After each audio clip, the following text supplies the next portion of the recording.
இந்த மாதத்துல தேவன் நமக்கு கொடுத்த வாக்குத்தத்தம் ஏசாயா 54ஆம் அதிகாரம் 10ஆம் வசனம்.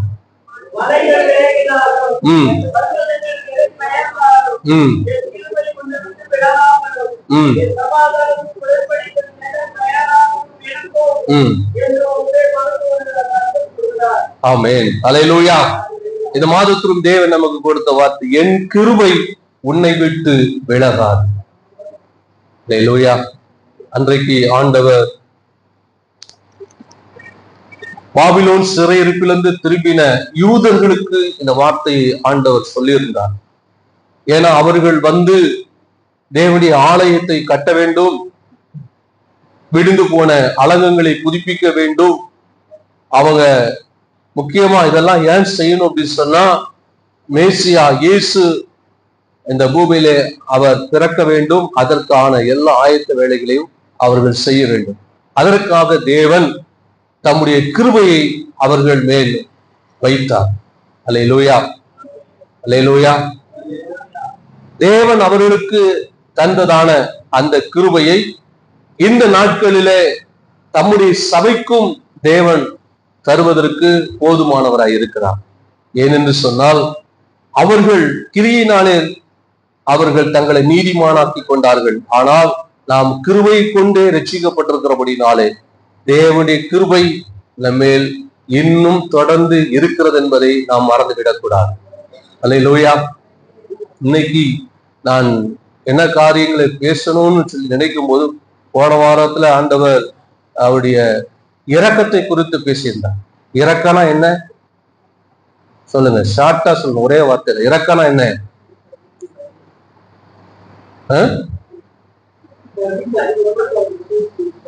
பட்டயத்துக்கு தப்பின தினம் வனாந்தரத்துல என்ன செய்தது? இரக்கம் பெற்றதுன்னு வசனத்தை வாசிச்ச ஞாபகம் இருக்கா?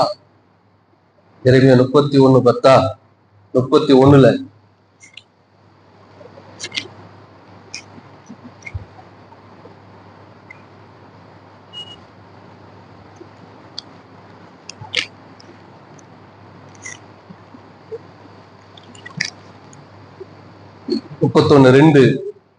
பட்டயத்திற்கு தப்பி மீண்ட ஜனம் வனாந்திரத்தில் இரக்கம் என்பதுனா ஒரே வார்த்தை என்னன்னா, பட்டயத்துக்கு தப்பினவர்கள், தண்டனைக்கு தப்பினவர்கள். அல்லேலூயா, அல்லேலூயா. பட்டயத்துக்கு நம்மை தப்புவிக்கிறது தான் தேவனுடைய இரக்கம். அல்லேலூயா. பலியாக வேண்டிய நாம், பலியாகனா தண்டனைக்கு உள்ளாக வேண்டியவர்கள் நாம், ஆக்கினைக்கு உள்ளாக வேண்டியவர்கள் நாம். ஆக்கினைக்கு உள்ளாக வேண்டியவர்களை ஆக்கினையிலிருந்து தப்புவித்ததாம் தேவனுடைய இரக்கம். அல்லேலூயா. இரக்கம் என்ன ஒரே வார்த்தையில சொல்லணும்னா இதுதான். அதை குறித்து போன வாரம் நம்ம தியானித்தோம். எப்படியெல்லாம் ஆண்டவர் அப்படி இரக்கத்தினால் தப்புவித்தார்னு சொல்லி. நம்ம எப்படி தப்புவித்தார்? ஆண்டவராய் இயேசு கிறிஸ்து நம்மேல் வைக்கிற தண்டனையை அவர் ஏற்றுக்கொண்டது நிமித்தம் நாம் தண்டனையிலிருந்து என்ன செய்யப்பட்டிருக்கிறோம். இதுதான் தேவனுடைய இரக்கம். அல்லேலூயா. அதே போல இந்த நாளிலே நாம் பார்க்கிற காரியம் என்னன்னா, தேவனுடைய கிருபை. இந்த மாசம் நமக்கு கொடுத்த வாக்குத்தத்தமே அதுதான், என் கிருபை உன்னை விட்டு விலகாது என்று சொல்லி. அப்படி என்றால் தேவனுடைய கிருபை என்ன? அந்த கிருபை இன்னைக்கு எப்படியெல்லாம் செயல்படுகிறது? அந்த கிருபையை நாம் எந்த விதத்திலே நம்முடைய வாழ்க்கையிலே நாம் சோன்றிருக்க வேண்டும் என்ற காரியங்களை இந்த நாளிலும் ஒரு சில காரியங்களை தியானிக்க தேவன் நமக்கு உதவி செய்வாரா? அல்லேலூயா, அல்லேலூயா. அதாவது இன்னைக்கு சங்கீதத்துல நாம் வாசிக்கும் போது கூட ஒரு வசனம், 2 வசனத்துல ஒரு வசனம், 7ஆம் வசனம் வாசிங்க. 36:7. தேவனே உம்முடைய கிருபை எவ்வளவு அருமையானது, அதனால் மனுபுத்திரனுடைய செட்டைகளின் நிழலில் என்ன செய்கிறார்கள்? அப்போ தேவனுடைய கிருபை இந்த உலகத்துல இருக்கிற எவ்வளவு மேன்மையான ஆசீர்வாதங்களை காட்டிலும், ஐஸ்வர்யத்தை காட்டிலும், எந்த மேன்மை மிக்க காரியங்களை காட்டிலும் அவருடைய கிருபை அவ்வளவு அருமையானது. எத்தனை பேர் விசுவாசிக்கிறீங்க? அல்லேலூயா. அந்த கிருபையினால்தான் மனுபுத்திரர்கள், மனிதர்கள் அவருடைய செட்டை நிலையிலே வந்தடைகிறார்கள். அல்லேலூயா. அப்போ உலகத்தில் இருக்கிற எல்லா மனிதர்கள் மேலும் தேவன் கிருபை உள்ளவராய் இருக்கிறார். கிருபை உள்ளவராய் இருக்கிறதுனால்தான் அவர் இந்த உலகத்துக்கு மாமிசத்துல அவர் வெளிப்பட்டார், மனுஷனா இந்த உலகத்துக்கு வந்தார். அல்லேலூயா. சில மாற்று மதத்தை சேர்ந்தவர்கள் கேட்கலாம், கடவுள் எப்படி ஒரு மனுஷனா வர முடியும்? அப்படியே வந்தாலும் அவர் மரிக்கவில்லை, மரிக்க வேண்டிய அவசியம் இல்லை என்றெல்லாம் சொல்லுகிறார்கள். கடவுள் இந்த உலகத்துல மாமிசத்துல வர வேண்டியது அவசியம் இல்லை என்றால், கடவுள் மரிக்கவில்லை என்று சொன்னால், இன்றைக்கு நீங்களும் நானும் தண்டனையிலிருந்து தப்பித்திருக்க மாட்டோம். அல்லேலூயா. இன்னைக்கு நானும் நீங்களும் எதற்கு உள்ளாகி இருப்போம்? ஆக்கினைக்குள்ளாகி இருப்போம். இந்த ஆக்கினையிலிருந்து நம்மை தப்புவிப்பதற்காக தான் தேவனுடைய கிருபை இந்த உலகத்துல மாம்சத்துல வெளிப்பட்டது. அல்லேலூயா, அல்லேலூயா. மாமிசத்துல அவர் வெளிப்பட்டு அவர் மரிப்பதற்காகவே இந்த உலகத்துல பிறந்தார். இயேசு மரிக்கவில்லை என்றால் நமக்கு ரட்சிப்பு இல்லை. நமக்கு முன்னா மனிதனுக்கு, மனுகுலத்துக்கு ரட்சிப்பு இல்லை. இயேசு மரிக்கவில்லை என்றால் நாம் நித்திய ஆக்கினையிலிருந்து தப்புவிக்கவே முடியாது.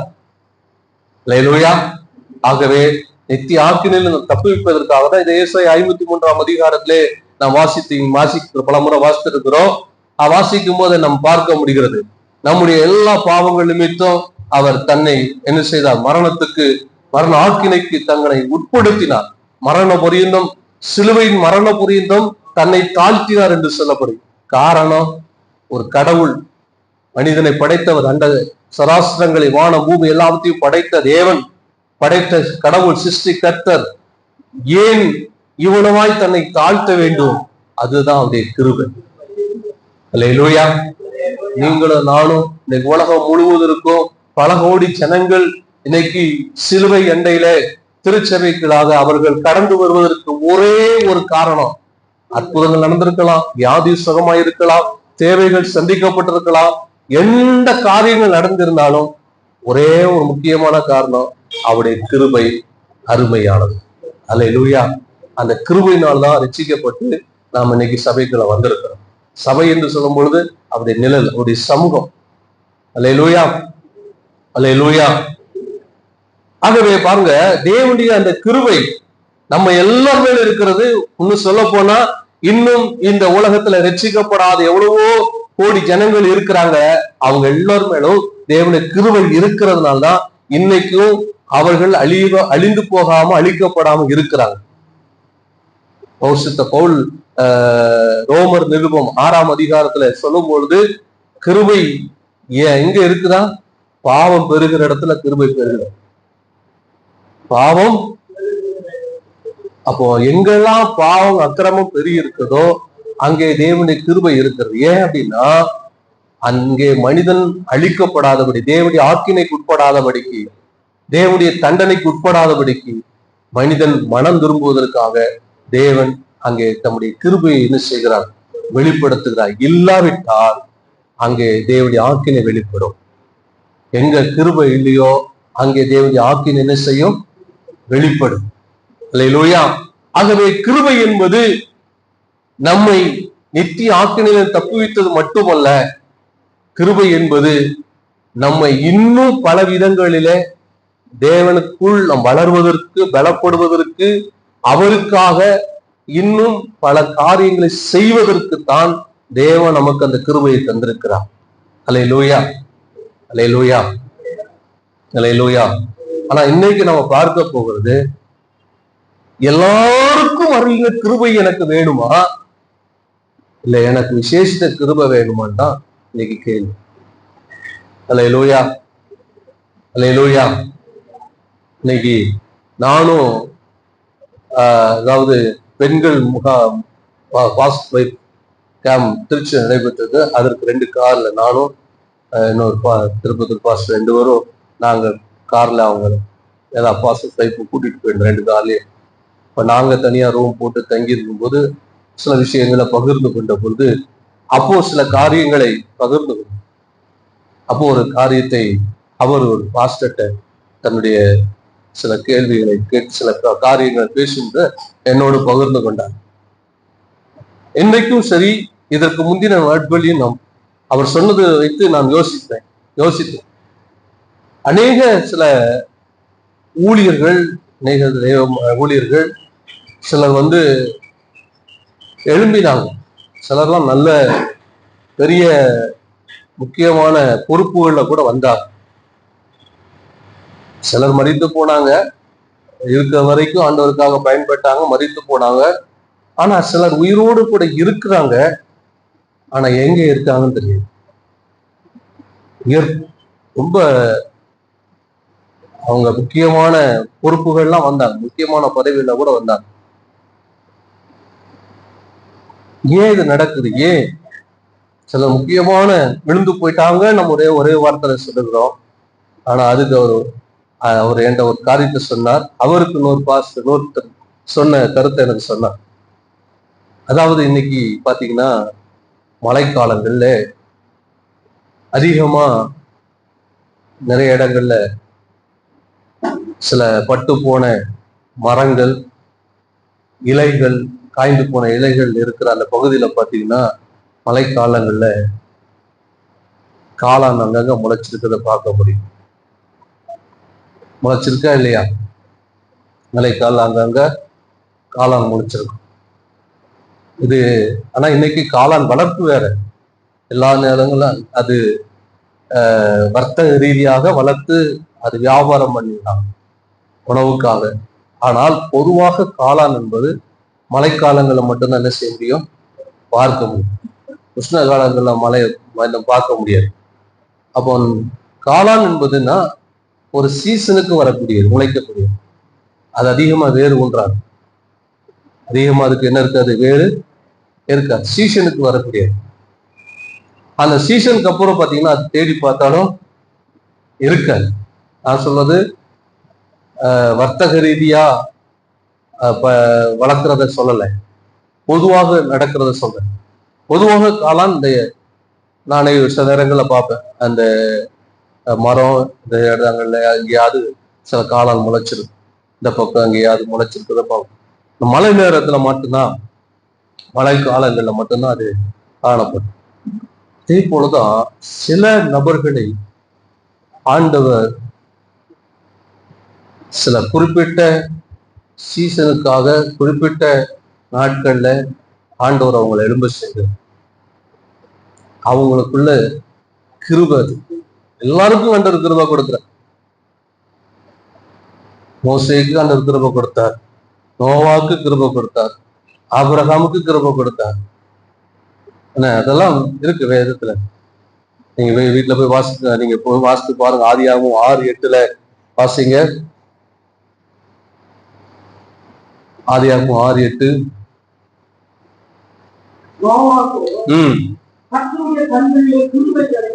ஆதியாகமம் 24:7.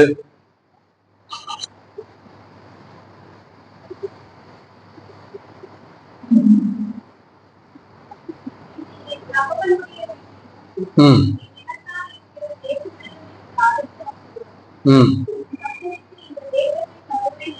24:27.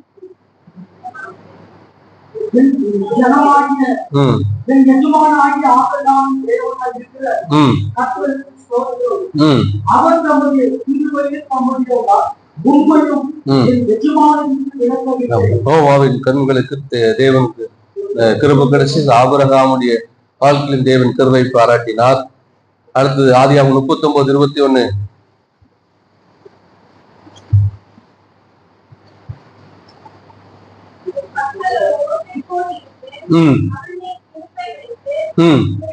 பாருங்க, யோசேப்புக்கும் தேவன் தம்முடைய கிருபையை தந்திருந்தார். மோசே யாத்திராகமம் 33:17.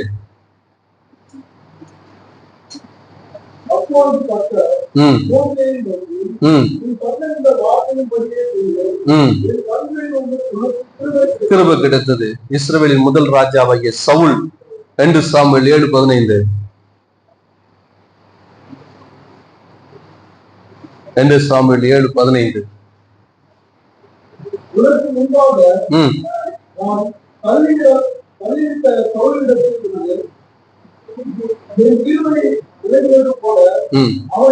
அப்ப ஆண்டவர் அவனுக்கும் கிருபை கொடுத்தாரு. விலகினது போலன்னா அப்ப கிருபை இருந்துச்சு. அப்ப எல்லார் வாழ்க்கையிலும், பழைய ஏற்பாட்டுல பரிசுத்தவான்கள் வாழ்க்கையிலும் பாருங்க, நோவாவுக்கும் ஆண்டவர் கிருபை கொடுத்தார், ஆபிரகாமுக்கும் கிருபை கொடுத்தார், யோசேப்புக்கும் கிருபை கொடுத்தார், மோசேக்கும் கிருபை கொடுத்தார், சவுலுக்கும் கிருபை கொடுத்தார். ஆனா ஆண்டவர் கிருபை பத்தி பேசும்போது ஒரு ஆளை மட்டும்தான் பேசுறார். மோசையை பத்தி பேசல, யோசேப்பை பத்தி பேசல, ஆபிரகாமை பத்தி பேசல, நோவாவை பத்தி பேசல, சவுலை பத்தி பேசல. ஏசாயா 55:3 வாசிங்க.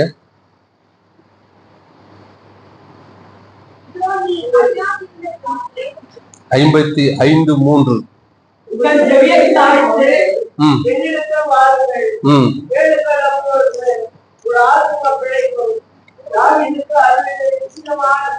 தாவீதுக்கு அருளின நிச்சயமா, ஏன் மோசேக்கு அருளின கிருபை, ஏன் யோசேப்புக்கு அருளின கிருபை, ஏன் ஆபிரகாமுக்கு அருளின கிருபை, ஏன் நோவாவுக்கு அருளின கிருபைன்னு சொல்லல?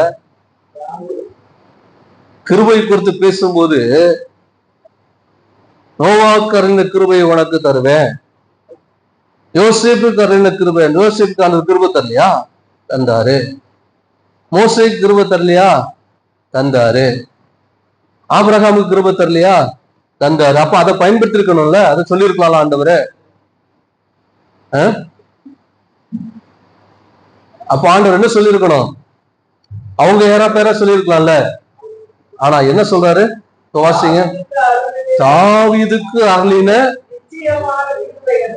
அப்ப கிருபையை குறித்து, தான் கிருபை கொடுத்தார் மனு உலகத்து முழுவதுக்கும் தேவன் தம்முடைய கிருபையை கொடுக்கிறார். இன்னும் பழைய ஏற்பாடு பரிசுத்த வாழ்கள் நோவா, ஆபிரகாம், யோசேப்பு எல்லாருக்கும் கிருபை கொடுத்தாரு. ஆனா கிருபை குறித்து பேசும்போது மட்டும் என்ன சொல்றாரு? தாவீதுக்கு அருளின. ஏன் அவரை மட்டும் மென்ஷன் பண்ணும்? இதயத்துக்கு ஏற்றவன்னா யோசேப்பு, இப்ப மோசே, ஆபிரகாம் என் சகோதரன், என் சிநேகிதன், என் தாசன். அப்ப தாவீதுக்கு அருளின கிருபை அங்கதான் இருக்கு. அல்லேலூயா. அவன் குமாரனாகிய சாலமோன் சொல்றான். 2 வாசிங்க.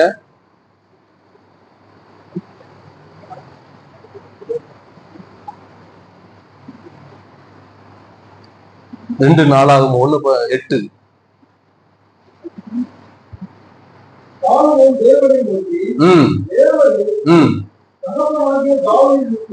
தேவரி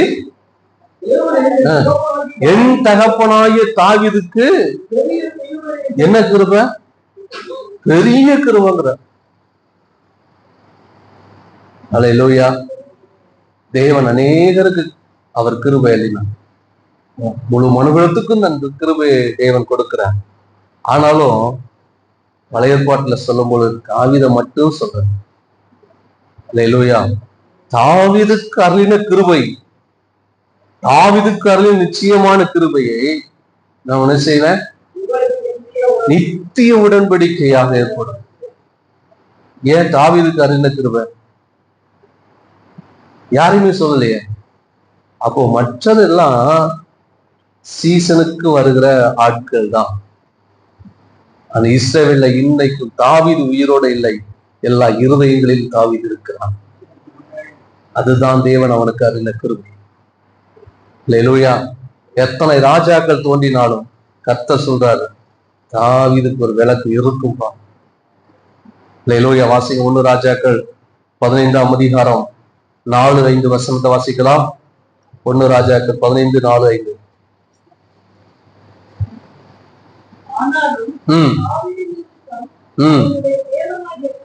தாவீது நிமித்தம் பாருங்களேன், தாவீது நிமித்தம் அங்கதான் அவன் வைக்கிறாரு.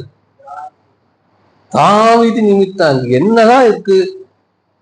அவன் அந்த அளவுக்கு அவன் ரொம்ப நல்லவனா அப்படின்னா அங்கதான் ஆண்டவர் அவன மேல அவ்வளவு கிருபை வைக்கிறார். தாவீது நிமித்தம் தேவனாகிய கர்த்தர்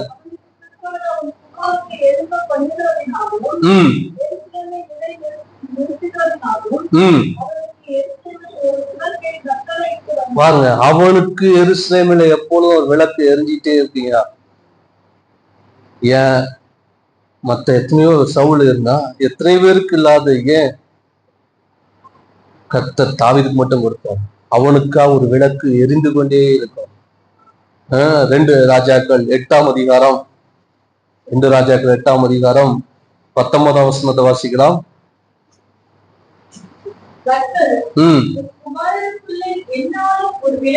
உன் குமாரருக்குள்ளே என்னாலும் ஒரு விளக்கு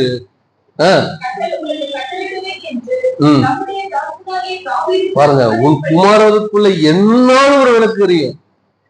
என்னாலும் அல்லேலூயா.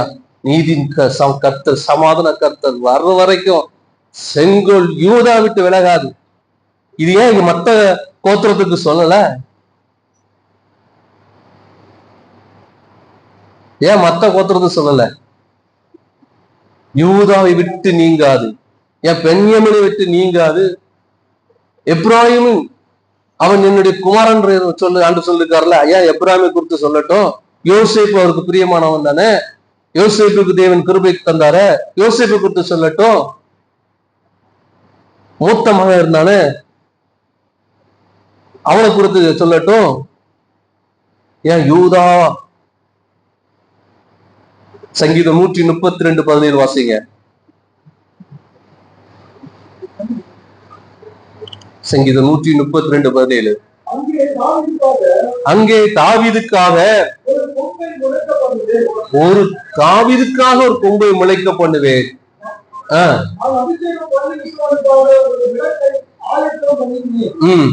பாருங்களேன், அவனுக்காக ஒரு கொம்புன்னு அதிகாரம், அவனுக்காக ஒரு அதிகாரம். நான் விழுந்து போன யூதயாவை திரும்ப எழுப்புன்னு சொன்ன, விழுந்து போன தாவீதின் கூடாரத்தை இயேசுவை குறித்து புதிய ஏற்பாட்டுல சபை, அதுவும் வெளிப்படுத்தின விசேஷத்துல சபைக்கு சொல்லிட்டு வரும்பொழுது இயேசுவை அடையாளப்படுத்தும் போதெல்லாம் அங்க யாரத்தான் வச்சுதான் அடையாளப்படுத்தப்படுகிறது? தாவீதின் வேறுமானவர், தாவீதின் திறவுகளை உடையவர். ஏன் யோசேப்பின் திறவுகளை சொல்லட்டும்? ஏன் ஆபிரகாமின் திறவுகளை சொல்லட்டும்? ஏன் மோசேயை சொல்லட்டும்? அல்லேலூயா.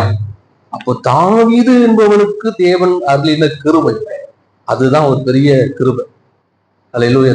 அவன் குமாரனாகிய சாலமோன் சொல்றான், பெரிய கிருபைப்பா. அந்த கிருபைய சாலமோன் யாருடைய வாழ்க்கையிலும் பார்க்கல. அவ்வளவு ஞானவான். அவர் சொல்ல, யாருடைய வாழ்க்கை அந்த கிருபையை பார்க்கல.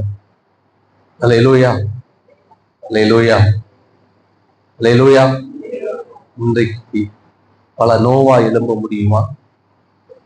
பல தானியல் எழும்ப முடியுமா? முடியும். பல ஆபிரகாம் எழும்ப முடியும், பல யோசேப்பு எழும்ப முடியும், பல மோசே, பல சவுல் எழும்ப முடியும். ஆனா ஒரே தாவீது மட்டும்தான், அந்த தாவீதுக்கு அப்புறம் வேற தாவீது எழும்பவே இல்லை. இன்றைக்கு வரைக்கும் இஸ்ரவேல் ஜனங்கள் அந்த தாவீதை தான், அந்த தாவீதின் ராஜ்யத்தை தான் அவர்கள் எதிர்பார்க்கிறார்களே தவிர தாவீதின் இடத்தை வேற யாரு பிடிக்க முடியும். அதுதான் தேவன் அவனுக்கு அருளின கிருபை. அல்லேலூயா, அல்லேலூயா. இன்னைக்கும் நம்ம நிறைய தாவீது எழும்பலாம், நிறைய தானியல் எழும்பலாம், யோசேப்பு எழும்பலாம், எல்லாரும் எழும்பலாம். ஆனா ஒரு தாவீது, அல்லேலூயா. அதே போல புதிய ஏற்பாட்டில் ஆண்டவர் சொல்றார், லூக்கா சுவிசேஷம் 1ஆம் அதிகாரம் 28ஆம் வசனம் மற்றும் 30ஆம் வசனத்தை வாசிக்கலாம். லூக்கா 1:28 மற்றும் 30.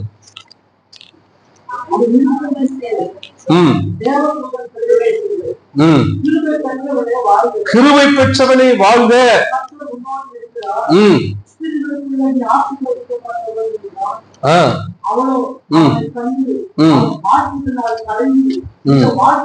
முப்பதாம் வசனம்.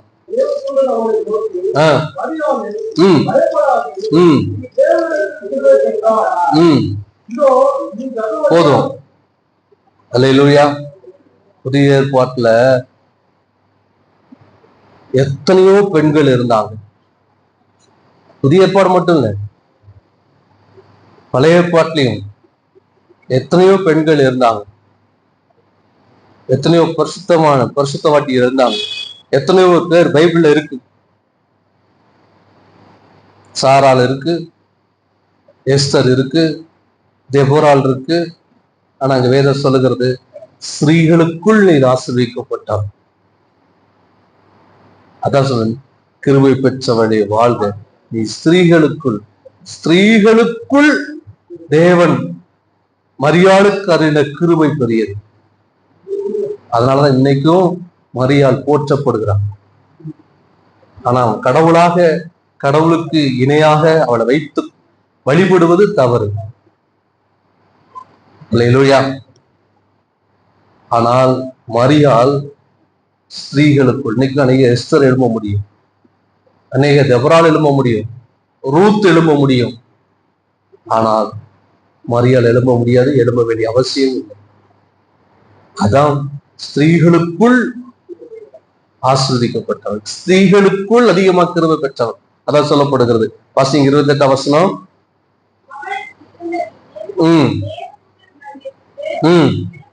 கிருபை பெற்றவளே வாழ்க, கர்த்தர் உன்னோடு இருக்கிறார், ஸ்திரீகளுக்குள் நீ ஆசீர்வதிக்கப்பட்டவள். அல்லேலூயா.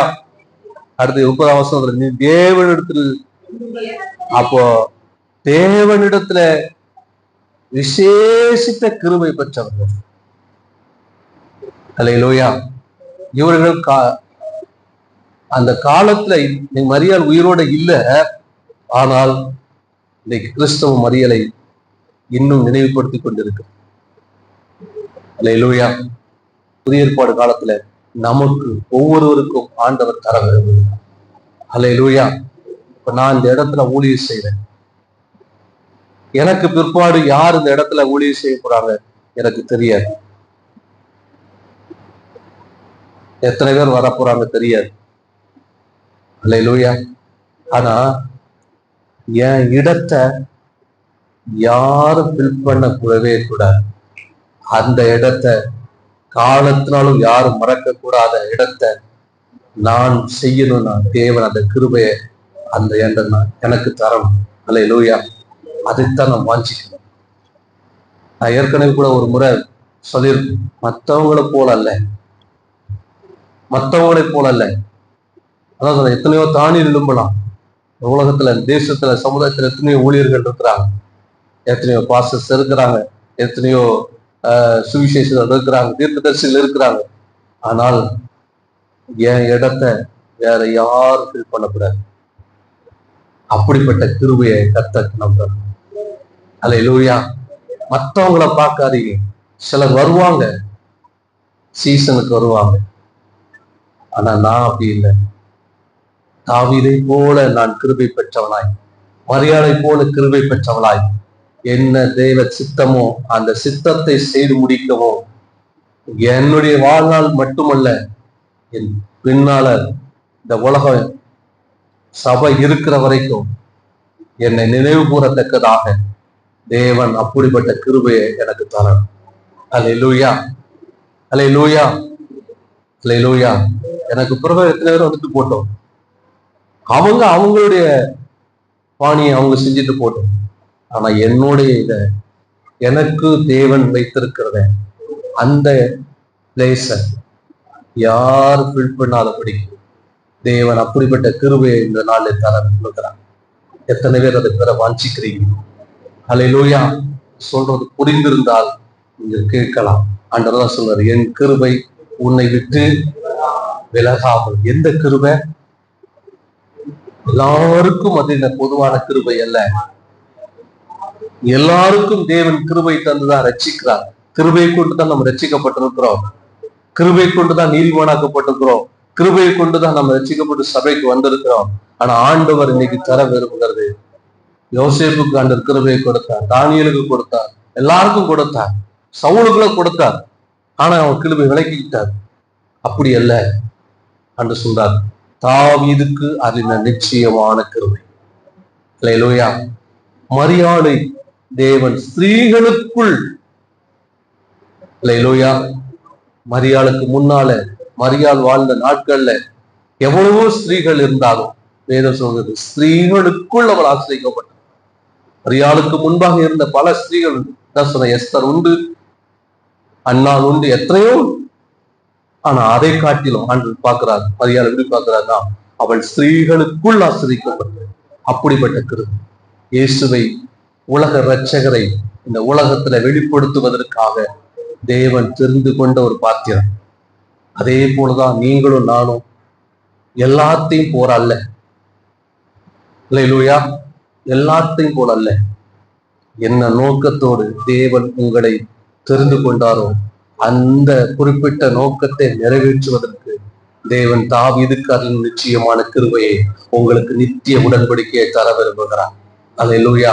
மரியாளுக்கு அருளின அதே கிருபையை தேவன் உங்களுக்கு அவருடைய அந்த உன்னதமான நோக்கத்தை அறிந்து சரியா நம்ம செயல்படுத்தும் போது தேவன் அப்படிப்பட்ட கிருபையை நிச்சயம் உங்களுக்கு தருவார். அல்லேலூயா. கர்த்தர் இந்த கிருபை இந்த நாளே நம்முடைய வாழ்க்கையில தருவதற்கு போதுமானவராக இருக்கிறார். நம்ம எல்லாம் முழங்கால் படிட்டு நம்ம ஜெபிக்க போகிறோம். அல்லேலூயா. ஆண்டவர் சொன்ன காரியத்தை மட்டும்தான் நான் சொல்லியிருக்கிறேன். அல்லேலூயா. தேவன் எனக்கு உணர்த்தின காரியத்தை மட்டும்தான் இன்னைக்கு